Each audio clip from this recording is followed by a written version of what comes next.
ចំណុចពិសេសរបស់ហាងបូស្បាកាទៀវទឹកខ្មៅយើងគឺយើងប្រើផលិតផលខ្មែរសាច់គោក៏ជារបស់ខ្មែរនិងគ្រឿងទេសផ្សេងៗនៅក្នុងហាងក៏សុទ្ធតែជារបស់ខ្មែរនិយាយទៅយើងគ្រប់គ្រងផលិតផលខ្មែរ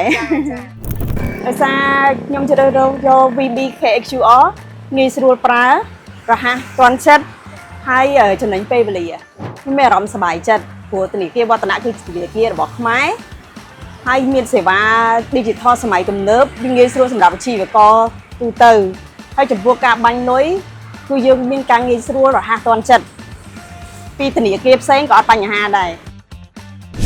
អញ្ចឹងអាជីវករឆ្លាតវៃគួរប្រើ VB KXUR ងាយស្រួលក្នុងការគ្រប់គ្រងអាជីវកម្មធនាគារវឌ្ឍនៈមោទកភាពជាធនាគារក្នុងស្រុក 100%។